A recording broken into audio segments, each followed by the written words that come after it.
How do you react after abuse happens to you? How do you cope with so much stress and depression from the narcissist's grasp? Narcissistic abuse is so overwhelming. Victims of such abuse often think that recovering from it seems impossible.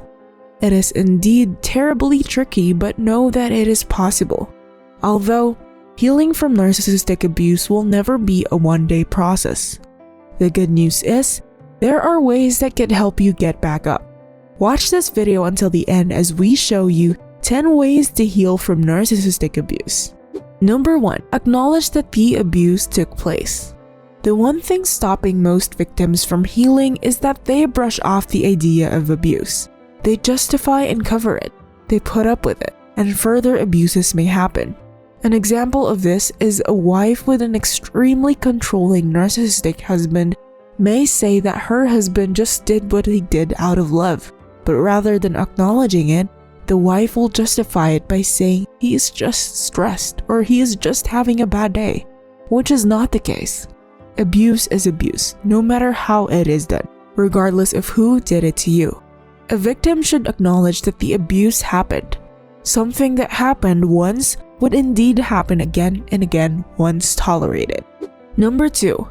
Find a way to completely break free from the narcissist. If you are still stuck within the narcissist's grasp, you will never heal. The abuse will just come and go as the narcissist pleases. Do not just accept it as it comes and wait for it to pass. Never hope that a day will come wherein narcissists will change, or think that there will be better days ahead with the relationship you shared. That would never happen, but better days are possible with yourself. What you need to do and commit to is break free and cut loose the leash. End your relationship with the narcissist if you must. One thing must cease for something new to commence. Number 3. Rebuild your support system and seek help from them. Reconnect. A narcissist may have isolated you from your support group, but it is not too late to build new ones or reconnect with your former ones. Most likely, narcissists are just planting ideas about them not caring about you. Perhaps the truth is they are just on the sidelines, waiting for you to make the first move of reaching out. Besides, there are always people who are willing to extend help. All you must do is ask. Find and join groups that have the same experiences as you. Then take a step towards the healing process together. It hits different when you have somebody who walks with you in your healing journey. Number 4. Express your emotions. Think of this, ending your relationship with a narcissist and breaking free from them means freedom. It might be a positive loss on your end, but it cannot undo the abuse. Any victim who had undergone abuse would indeed feel intense emotions. Let the fierce emotions flow, vent out all the heavy feelings, cry if you are sad, let yourself grieve, be enraged if you are angry. Never deprive yourself of the right to be human. Bottling up or denying all your emotions would worsen or prolong the aftermath of the abuse. It would stop you from moving forward. It could even make you self-destruct. Number 5. Rebuild yourself. Many victims lose themselves during their relationships with narcissists. Victims tend to adjust their identities to suit the narcissist's standards, thinking and moving as they are told. Once they recognize the abuse, they become a stranger to themselves. If you are a victim, you may be faced with indecision. So, start with a few things and doing things your way. If you have forgotten the old you, make a new one. If you do not know what you like anymore, then discover new likes. Renew the foundation of your esteem and reclaim your well-being. Make it more robust and more impenetrable. Number 6. Draw lines. When someone breaks up with a partner, they block calls and messages. They unfollow social media accounts. They distance themselves. This is an appropriate response for victims of narcissistic abuse as well if you aim to heal. Avoid all contacts regardless if it is real or virtual. Set boundaries. Taping that yellow "do not cross" line is like protecting a crime scene. One must draw lines that cannot be crossed even by a tactful narcissist. It may be challenging because you might long to experience the connection you used to have with the narcissist again. The connection the narcissist fabricated themselves.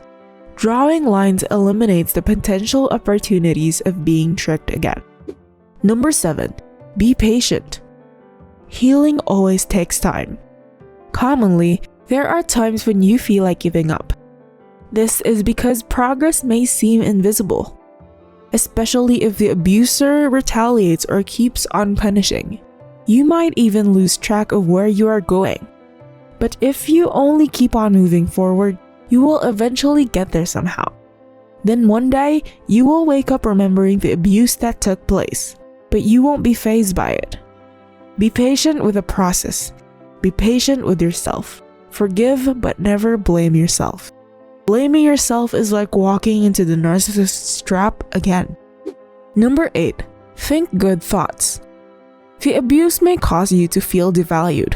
Devaluation may push you to develop negative thoughts. Such thoughts then lead to emotional distress. It may not be easy to just brush these thoughts off in one go, but you can always start small, like thinking at least one practical therapeutic assessment per day. Then gradually increase the number of such thoughts as days pass by. Small steps like this could make significant changes if religiously practiced. This might even lead you to find meaning and reasons behind everything that happened. Never succumb to your thoughts. You are what you think. Feeding your mind with something good is a way to feel good. Number 9. Develop plans and look ahead. You can't choose where you come from, but it is your choice where to go from there. This phrase is what Charlie said in the movie The Perks of Being a Wallflower. Focusing on your awful past will make you blind to the wonders you can make for both your present and future. Developing plans and looking ahead is not really shrugging off your experience as if it never happened. It is making your awful experience a starting point to go further. Creating goals will somehow keep you going. It will help you realize that there are still big things out there, way more prominent than the abuse you have gone through. Number 10. List, apply, and share your learnings. Narcissistic abuse is an awful experience. It may not be a good and positive one, but like every experience, it brings lessons along with it. Take note of these lessons. Keep them in mind. Reflecting on them would be a constructive response. At first, you might feel bitter as you give yourself a walkthrough. However, doing this repetitively will lead you to acceptance. Acceptance that will give way to the epiphany. Meanwhile, applying such learnings will protect you from future abuses. Lastly, sharing what you have learned will generate healing and perhaps end the stigma to yourself and other victims. Narcissistic abuse is highly damaging to the victim. Recovering from it may be an uphill battle, but remember that it is not out of reach. It could be holistically draining. All you must do is have the courage to start.